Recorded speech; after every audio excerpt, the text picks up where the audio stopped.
সম্মানিত উপস্থিতি, আপনারা সবাই জানেন আমাদের মহতারাম আমিরে জামাত আমাদের মধ্যে কিছুক্ষণ মধ্যে আসতেছেন ইনশাআল্লাহ।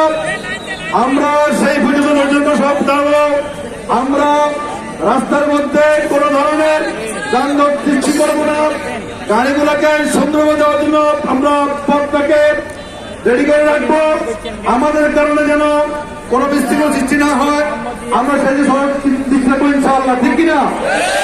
সম্মানিত ভাইরা, আপনারা দেখেছেন আজ থেকে আরো 7 মাস পূর্বে এই বাংলাদেশে যারা বাংলাদেশের দায়িত্ব পালন করেছিল, তারা আল্লাহর জমিনে আল্লাহর দিন কায়েমের কথা বলেছিল, তারা সঠিকভাবে সুন্দরভাবে নিজের ঘর থেকে বেরোতে পারে না, ঠিক কিনা?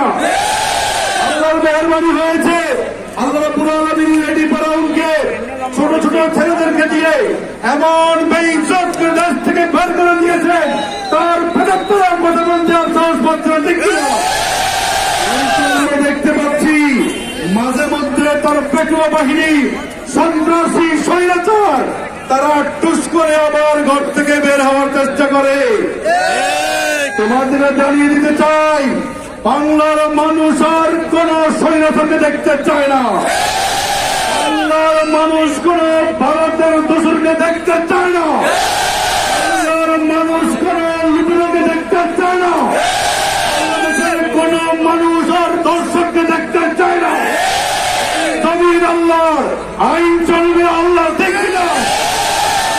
আইন ছাড়া, কোরআনের শাসন ছাড়া বাংলার জমিনে আর 1 ইঞ্চি মাটি কোন দুষ্টকে আল্লাহ বিরোধী শক্তিকারে ছেড়ে দেওয়া হবে না। ইনশাআল্লাহ আমরা ঘর থেকে বেরিয়ে এসেছি, কোরআনের রাজ কায়েম করার আগ মুহূর্ত পর্যন্ত আমরা ঘর থেকে ঘরে ফিরে যাবো, ঠিক কিনা? ইনশাআল্লাহ আমাদের আজকের যিনি তেলাওয়াত করেছেন, তিনি তেলাওয়াত করে বলেছেন, জাল হাক্কুম ওয়া যাকাল বাতিল, সত্য এসে গেছে, মিথ্যা দূরীভূত হয়ে গেছে, ঠিক কিনা? এই মিথ্যাকে আমরা আর ফিরে দিতে চাই। সেই মিথ্যার বিরুদ্ধে আমরা যদি নিতে না চাই, তাহলে আমরা কি কোরআনের আইন বাস্তবায়ন করার জন্য নিজের সর্বশক্তি নিয়ে চেষ্টা করবো ইনশাআল্লাহ?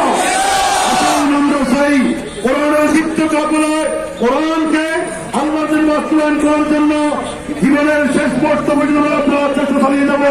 আল্লাহ আমাদের সেই তৌফিক দান করো। আল্লাহ আমাদেরকে আজকের আমির জামাতের আগমনের পরবর্তী মুহূর্ত পর্যন্ত সুশৃঙ্খল ভাবে থাকার তৌফিক দান করো। আজকের সবাই হওয়ার জন্য আপনাদের সকলকে জয়নুল গাজীপুর ইউনিয়নের পক্ষ থেকে আন্তরিক মুবারক জ্ঞাপন করে আমি আমার কথা শেষ করছি।